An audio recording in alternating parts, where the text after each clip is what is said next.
So ఈ politics ఇలా ఉంటే జగన్మోహన్ రెడ్డి గారు నిన్న కాక మొన్న పిఎస్ఆర్ ఆంజనేయులు వాళ్ళ ఏదో వాళ్ళ కుటుంబం మ్యారేజ్ ఉంది, కొడుకుతో కూతురు పెళ్లికి వచ్చాడు, మ్యారేజ్కి వచ్చారు. ఆ మ్యారేజ్కి వచ్చిన సందర్భంగా మీరు అబ్జర్వ్ చేస్తే అక్కడ బీఆర్ఎస్ పార్టీకి సంబంధించిన మొత్తం అంతా కిరాయి సైన్యాన్ని రాయలసీమ నుంచి చెవిరెడ్డి భాస్కర్ రెడ్డి వచ్చి ఆర్గనైజ్ చేశాడు అనేది నేను విన్న మాట. Subject correction. ఓకే. ఈ లేకపోతే ఎవడొస్తారండి ఈ ఫేస్ వాల్యూకి ఎవడో చేసి 10 మంది వచ్చి నిలబడతారండి. అంతా డబ్బులు ఇచ్చి ఉన్మాదంతో ఉంటారు కదా ఈ గంజాయి పేచి. ఈ యువత అంతా గంజాయికి ఎడిక్ట్ అయిన వాళ్ళు, డ్రగ్కి మందుకి ఎడిక్ట్ అయిన వాళ్ళు ఉంటారు కదా, వాళ్ళందరిని ఉన్మాదులకి అందరికీ 1000 రూపాయలు 2000 ఇచ్చి తీసుకొచ్చి వాళ్ళందరితో కాసేపు అక్కడ షో చేయించారు. అయితే ఈ మొఖాలకి ఎవడెళ్తే ప్రజల్లోకి వెళ్తే వస్తారండి హైదరాబాదు, అక్కడే రారు. అంటే ఈ మధ్యకాలంలో మీరు గమనిస్తే అక్కడేమో కేటీఆర్ పోస్టర్లు హోర్డింగ్స్ పెడతారు, ఇక్కడేమో జగన్మోహన్ రెడ్డి బీఆర్ఎస్ పార్టీ వాళ్ళు తెలంగాణ భవన్ నుంచి చెబుతారు మీరు ఎలాంటారో ఒక 100 మంది 200 మందిని తీసుకెళ్ళమని చెబుతారు. ఇక్కడ ఉండే వాళ్ళకి వాళ్ళు తీసుకెళ్తారు. రెండు ఒకే తాను ముక్కలు కదా, దాంట్లో అనుమానం ఏముంది మనకి.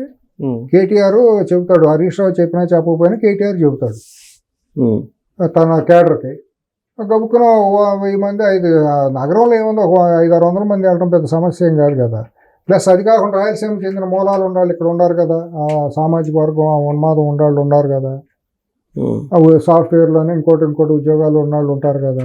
వాళ్ళు ఒక 500-600 మంది వెళ్తే విజువల్ మన గ్రాఫిక్స్ వచ్చేసినాయి కదా. సాక్షిలో మన గ్రాఫిక్ ఉంది కదా టీము, సాఫ్ట్వేర్ ఒకళ్ళని 100 మందిగా చూపించే టెక్నాలజీ వాడారు కదా ఇంత మునుపు. అటువంటి ఫోటోలు 4 రిలీజ్ చేస్తారు సోషల్ మీడియాలో. ఇప్పుడు నిన్న అనుకున్నాం కదా లింగనేని రమేష్ కొడుకు తాగేశాడు, డ్రగ్ ఉంది, అది ఉందని జనాల మీద ప్రచారం చేసినట్టే వీళ్ళు 4 రోజులు ఆ ఫోటోలు రాని మనుషులు వచ్చినట్టు జిమిక్కులు చేసి గ్రాఫిక్లు చేసి పంపించేస్తే జనాలందరూ వచ్చేసారని ఒక దీనికి అనుమానాలకు లోను కావచ్చు. అంటే ఇక్కడ ఎందుకు బల ప్రదర్శన? ఆంధ్రప్రదేశ్లో అంటే సరే బల ప్రదర్శన జరుగుతుంది, ఎక్కడికి వెళ్ళినా మాకు ఉన్నారు, హైదరాబాద్లో కూడా మా బలం ఉందని చెప్పి చూపించుకుంటాం కోసం. అంటే ఎంటర్ అవుతారు రేపు వైసీపీ దేవస్వం ఎంటర్ బొంగ అక్కడే లేదు, ఇంకా అక్కడే అయిపోయింది. అది చీటిపోయిన చీటీ సుబ్బారావు గారు, ఇంకా అదే మర్చిపోండి.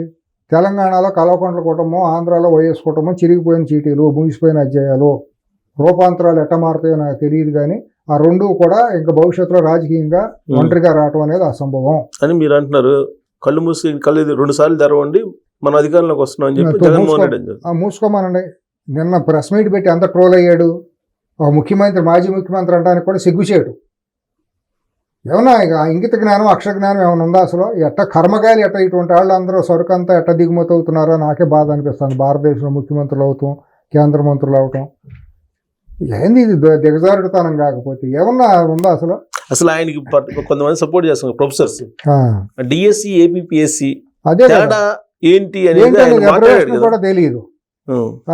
దాని మీద రెస్పాండ్ అవుతా ప్రొఫెసర్స్ ఏమవుతారు వాళ్ళు బాగుదారిద్రులు. వాళ్ళు పెద్ద పెయిడ్ ప్రొఫెసర్ అంటే ఏమన్నా డాక్టర్ ప్రొఫెసర్ అనేది వాళ్ళ దిగజారుడు మాట. సుబ్బారావు గారు పాత రోజుల్లో 40-50 ఏళ్ళ నాడు ప్రొఫెసర్ అంటే ఆ ఇంటిగ్రిటీ, ఆ గౌరవం వేరు.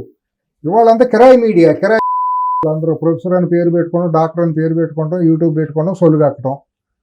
ఆ సొల్లుకి ఆ మైకులన్నీ తడిసిపోతాయి. ఏంటి సార్ అసలు? అంటే జనరల్ గా సరే అన్నిటి మీద అవగాహన అనేది అందరికి ఉంటుంది, వచ్చేటప్పుడు ప్రిపేర్ అయ్యేది వస్తారు. ఇప్పుడు ఒక నాయకుడు అనేవాడికి ఉండాలండి. ఇప్పుడు వ్యవసాయ శాస్త్రవేత్తకి దాంట్లో పరిపూర్ణమైన జ్ఞానం ఉంటుంది, ఆర్థికవేత్తకి ఆర్థిక రంగంలో ఉంటుంది, ఫిజిక్స్ సైంటిస్ట్కి ఫిజిక్స్ లో ఉంటుంది, ఎక్స్పర్ట్స్ ఉంటారు. పాలిటిక్స్ లో ఏంటంటే సమగ్రంగా అందరికి డీప్ గా ఉండదు. కనీసం వచ్చే ముందన్నా ప్రిపేర్ అయ్యి రావాలి, ఏం మాట్లాడతాం ఏం వేస్తామని. నువ్వు పిలుచుకుందే సొంత మనుషుల్ని, పెయిడ్ జర్నలిస్టుల పేరుతో పెయిడ్ మనుషుల్ని నువ్వు ఓపెన్ ప్రెస్ మీట్కి రాలేవు. నీకు ఆ దమ్ము కాయలు లేవు.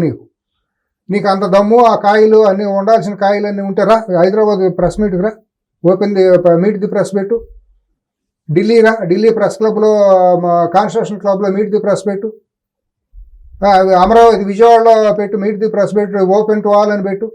నీ బతుకేంటో నీ సత్తా ఏంటో తేల్చేస్తారు అందరూ 5 నిమిషాల్లో. పెట్టండి. కేటీఆర్ని కూడా పెట్టమని మీట్ ది ప్రెస్ పెట్టి అందరూ ఓపెన్ టు రమ్మని చెప్పి ఆనెస్ట్గా అందరూ వెళ్తే అడగొచ్చు. ధరణి దగ్గర నుంచి అన్ని కడిగేద్దాం. ఎందుకు ఏం ఆత్మవంచిన భాష ఇదంతా కూడా? మీకేమనిపించింది అసలు? అది డిఎస్సి ఏపీఎస్ కదా రోత అండి. తిన్నదే వారం నుంచి తిన్నదే అన్ని బయటకు వస్తాయండి. ముఖం చూసినా కూడా వీడియో చూడాలి, కడుపు దేగేస్తుంది. మన 4 రోజులు తినడానికి కూడా, ఆనందం తినడానికి కూడా సహించదు. దౌర్భాగ్యం దుర్మార్గం దరిద్రం కొద్ది అటువంటి మొహాలు చూడటం టీవీల్లో కానీ ఎక్కడున్నా కానీ సంస్కారమా, మాట్లాడటం వచ్చా ఏంది ఇదంతా కేరా పూర్ణ తాతల తండ్రులు పేర్లు పెట్టుకుని, కులం పేర్లు పెట్టుకుని, వంశం పేర్లు పెట్టుకుని రాజకీయాల్లోకి రావడం తప్పించి వీళ్ళు ఏమన్నా జనరంజకం, ప్రజారంజకం, ప్రజాభిప్రాయాన్ని కూడగట్టడం, ఒక సామాజిక బాధ్యత, రాష్ట్రం అభివృద్ధి చెందాలి, జాతి అభివృద్ధి చెందాలి, మన పిల్లల భవిష్యత్తు బంగారు భవిష్యత్తుకు బాటలు వేయాలి, మన తెలుగు జాతి పిల్లలు రేపు పొద్దున ప్రపంచ స్థాయికి వెళ్ళాలి అని బాధ్యత ఉన్నప్పుడు మాట్లాడే భాష వేరుగా ఉన్నాం సుబ్బారావు గారు. ఇప్పుడు ఆయన ఆ ప్రెస్ మీట్లో డిఎస్సి ఏపీఎస్ రెండింటి మీద సిబిఐ ఎంక్వైరీ చేయాలని అంటున్నాడు ఆయన. ఏమని అంటావు అంతేగాని మన బాబాయిని గొట్టలు పెట్టి చంపేసిన దానికి నువ్వు సిబిఐకి నువ్వు సహకరించవు. సిబిఐ వాళ్ళు వస్తేనేమో వాళ్ళు వీళ్ళు ఏకమైపోయి పోలీసు మంచి అరెస్ట్ చేయలేమని చేతులు అయితే వచ్చేసేస్తారు సిబిఐ వాళ్ళు. నువ్వే అడుగుతావా సిబిఐ ఎంక్వైరీ అని? వేసిన తర్వాత ఏమో సిబిఐ ఎంక్వైరీ ఎందుకని నువ్వే అంటావు. గొప్ప నీకు అంత సిబిఐ మీద నమ్మకం ఉన్నప్పుడు మరి సిబిఐ ఎన్నాళ్ళు మరి ఎందుకు పడుకుంటున్నావు? ఇంటో కోర్టుకు రావచ్చుగా, కడిగిన ముచ్చిగా కడిగేసుకోవచ్చుగా, వాయిదాలకు ఎందుకు తప్పించుకుంటున్నావు? నీ సిబిఐ మీద అంత నమ్మకం ఉంటే అదే సిబిఐ కదా ఛార్జ్ షీట్ వేసింది కోర్టులో. 12 ఏళ్ళు 14 ఏళ్ళకి ఎందుకు తప్పించుకు తిరుగుతున్నావు? కోర్టు పర్మిషన్ ఇచ్చింది కాబట్టి. ఎందుకు ఇస్తుంది? నీకు కడిగించుకో. నువ్వు పెద్ద హానెస్ట్ కదా, నేను చాలా ఉత్తముండని కదా నువ్వు భావించేది. అసహ్యం అటువంటి వాటి గురించి మాట్లాడాలి. ఆయన మీద వ్యక్తిగతంగా కాకపోయినా ఇప్పుడు వ్యవస్థ కాదండి, వాళ్ళు రాజకీయ క్షేత్రంలో ఉండటం దౌర్భాగ్యం, దుర్మార్గం, మన దరిద్రం ఇటువంటి అంటే వాట్ మే కమ్. ఆయన గురించి మాట్లాడకపోయినా ఇప్పుడు మెగా డిఎస్సి నిర్వహించారు. సరే, పెద్ద ఎత్తున టీచర్ ఉద్యోగాలు ఇచ్చేశారు. నిన్న అనంతపురంలో ఒక ఆవిడ ఎలాంటి పరిస్థితికి వచ్చిందంటే, టీచరు మా పిల్లల మీద నేను ప్రమాణం చేసి చెప్తున్నాను, నేను కష్టపడి చదివి నాకు వచ్చింది, మా తమ్ముడికి కూడా రాసి, మా తమ్ముడికి రాలేదు కదా, మరి నేను మ్యానిపులేట్ చేస్తే మా తమ్ముడు కూడా ఇప్పించుకున్నాడు కదా మాత్రం చెప్పగలను. నేను ఏ పార్టీకి సంబంధం లేదు సుబ్బారావు గారు. డిఎస్సీలో ఎటువంటి అక్రమాలు జరగలేదు, చాలా పారదర్శకంగా జరిగిన మాట వాస్తవం. నేను ఎక్కడుండి చెప్పగలను. ఎందుకంటే అటువంటి దుర్మార్గానికి, అటువంటి దానికి పాల్పడే అంత ధైర్యం, కలేజ చంద్రబాబు నాయుడుకి లేదు. అంత మునుపు లేదు, ఇప్పుడు లేదు, భవిష్యత్తులో రాదు. 100% చెప్పగలను. ఆయన జీవితంలో ఎన్నో పబ్లిక్ సర్వీస్ కమిషన్ టెస్టులు జరిగినాయి. ఆయన పొలిటికల్ ముఖ్యమంత్రిగా ఉన్నప్పుడు ఏ రోజు కూడా ఇంత దుర్మార్గంగా ఎక్కడ కూడా తప్పులు జరిగిన దాఖలాలు ఇప్పుడు కూడా నేనైతే భయపడటమే ఏ రోజు వినలా. అంతకుముందు ముఖ్యమంత్రులు ఎవరున్నా కూడా మనం అటువంటి ఎప్పుడు పివి నరసింహారావు గారు, చెన్నారెడ్డి గారు, ఎంతో మహామహులు అందరూ, విజయభాస్కర్ రెడ్డి గారు, ఇటువంటివి ఉన్నాయి కదా. ఎప్పుడు కూడా ఇటువంటి దుర్మార్గం తీసుకెళ్లి హాయిలాండ్లో ఇక్కడక్కడ దిద్దించడం, సీతారామాంజనేయులు లాంటి లంపెనగాళ్ళు, సవాంగ్ లాంటి లంపెనగాళ్ళని డీజీలోకి పెట్టుకుంటాం, పబ్లిక్ సర్వీస్ కమిషనర్ ఇది చేయటం, చైర్మన్గా ఉండాలి అవమానకరంగా ఇది చేయటం, ఆవిడ అనురాధ్ గారిని కానీ అంత మునుపు ఒక ఆయన ప్రొఫెసర్ ఒక ఆయన ఉంటే ఆయన మీద ఇది చేయటం. అట్లాగే అనర్హులకి ఇక్కడ తెలంగాణలో కూడా ఏం జరిగిందండి, 10 ఏళ్ల పాటు పేపర్ లీక్ అనర్హులు కూడా చాలా మందికి మాట్లాడుతున్నారు కదా. 3 కోట్ల 5 కోట్ల డీల్ జరిగినాయి కదా హైదరాబాద్ నడి రోడ్డు కదా. ఎన్ని ఓపెన్ దౌర్భాగ్యం, మన తెలుగు జాతి దౌర్భాగ్యం.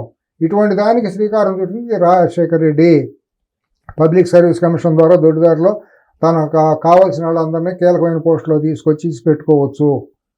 ఒక రకమైన మాఫియా ముఠాన్ని, అనాగరికమైన ఆఫ్రికా కంట్రీల్లో ఉండే మాఫియా ముఠాలు లాంటి ముఠాలను తయారు చేసుకున్నాడు. అదే బాటలో కొడుకు నడుపుతాడు. ఇప్పుడు సిబిఐ ఎంక్వైరీ ఏంటి కావాలంటే ఏపీఎస్సీ మీద నేను నా హయాంలో నిర్వహించిందని అంటున్నాడు ఆయన. మరి అయితే ఇంకో లింక్ కూడా పెడుతున్నారులే. ఇప్పుడు ఏపీఎస్సీ మీద సిబిఐ వేస్తే డిఎస్సీ మీద కూడా వేయండి అని చెప్తున్నారు. రెండింటి మీద వేసేయండి అని. అంటే నీకు కావాల్సిన వచ్చి నీకు ఇష్టం లేని అన్నింటి మీద సిబిఐ వేయాలా? వేసిన దానికి నువ్వు ఎంతవరకు ఏడిసావు? నీ బాబాయిని ఎవరు చంపారు? తెల్లవారుజామున ఎవరు చంపారు నీ బాబాయిని? నీ చెల్లి అడుగుతాంది. నీ కన్నతల్లికి, నీ సొంత చెల్లికి నువ్వేం న్యాయం చేసావు? తోడబుట్టిన దానికి నీకు జన్మనిచ్చిన తల్లిని నువ్వేం చేసావు? వాళ్ళు ఎక్కడ పెట్టావు? జనం అడగరా? కన్నతల్లి అండి, 9 నెలలు నవమాసాలు పోసిన తల్లిని నువ్వు అనాగరికంగా, అమానుషంగా ఇంట్లోంచి పక్కకు తోసేసావు. నువ్వు తప్పించి ఎవరుంటారు? కన్నతల్లికి బాధ్యత ఎవరో తండ్రి లేనప్పుడు తల్లిని కాపాడాల్సి, పోషించాల్సిన బాధ్యత మంది కదా. తల్లిని పోషించడం ఏంటి? తల్లే మన పోషిస్తుంది జీవితాంతం. తన ఆస్తి, తన భర్త ద్వారా వచ్చిన ఆస్తి నువ్వు అనుభవిస్తున్నావు. లేకపోతే నీకేంటి కేర్ ఆఫ్ ఎవడో నువ్వు? అసలు తల్లిదండ్రులు లేకపోతే నీ సొంత చెల్లి 3000 కిలోమీటర్ల మండు టెంట్లో పాదయాత్ర చేసింది, రుణం తీర్చుకోవాలి నువ్వు దౌర్భాగ్యుడు, నికృష్టుడు, ఇంత రాక్షసుడు కాకపోతే ఇంత కుసంస్కారి మాట్లాడని దౌర్భాగ్య లక్షణాలు మనకు రావడం దుర్మార్గం. ఇటువంటి మనిషి ప్రజా జీవితంలో నాయకుడిగా ఉంటాం. ఒక ఆడపిల్ల ఉసిరండి, మనకు ఉండదంటూనే ఎంతో కొంత, మనం ప్రతి పేదాడింటికి వచ్చినా కూడా కనీసం చీర పెట్టకపోతే బుట్టన్న పెట్టి పంపిస్తారు, ఒక పూట అన్నం పెడతారు. సో సొంత చెల్లి అక్క ఇంటికి వస్తే అంత అనాగరికంగా చేసిన మనిషి ఈ మనిషి. మీరేమో అంత ఒక రకంగా అసహించుకుంటూ మాట్లాడుతున్నారు, కానీ ఆయన్ని చూస్తే గొంతు కోసుకునే వాళ్ళు ఉంటారండి, చిమ్మే వాళ్ళు ఉన్నారు. ఏ గూటి పక్షులు ఆ గూటికి ఉంటారు. నవరత్నాలను ఓ పక్క వెళ్తే నత్తగొల్లని ఓ పక్క వెళ్తాయి. యాదవులు అందరూ ఓ పక్కన ఉంటారు, మంచి వాళ్ళు అందరూ ఓ పక్కన ఉంటారు, సాత్వికులు ఓ పక్కన ఉంటారు. ఏం చేస్తాం, నేటి సమాజంలో యాదవులతో ఎక్కువ రాజ్యం వెళ్తుంది. కర్మ, విఘ్నులకి స్థానం లేదు. మహామహులు ఎంతో తిరుమల నాగిరెడ్డి గారు, సూర్యరాయ్ గారు, ఎంతో సండ్రరాజేశ్వరరావు గారు, ఇక్కడ చెన్నమనే రాజేశ్వరరావు గారు, మాధురెడ్డి, ఎంతో మందిని చూసాం మనం చిన్నప్పటి నుంచి రాజకీయ తెర మీద. విజయభాస్కర్ రెడ్డి గారిని, ఎంతో బ్రహ్మానంద రెడ్డి గారు, పివి నరసింహ, మహామహులు, తెన్నేటి విశ్వనాథం గారు, లేకపోతే గౌతులాచన్ గారు, మహామహులు. మనం వాళ్ళని ఆదర్శంగా చూసి పెరిగిన వాళ్ళం. ఈవెన్ కొండపల్లి సీతారామయ్య గారిని కూడా నేను ఆదర్శంగా చూసి ఒక ఇదైన మనిషినే. శ్రీ గారిని కానివ్వండి, ఎవరినైనా సరే వీళ్ళందరూ మనకి ఇది ఆదర్శం కాకపోయినా వాళ్ళు ఒక ఇన్స్పిరేషన్గా మనం ఇది చేసిన వాళ్ళం. గొప్పాళ్ళు అంటే వాళ్ళు కూడా ఉన్నారు కదా, సున్నం రాజీవ్ గారు ఇటువంటి వాళ్ళు ఎంతమంది లేరు. చూసిన తర్వాత ఇప్పుడు జగన్మోహన్ రెడ్డి గారిని పేరు ఎత్తడానికి కూడా అసహ్యం.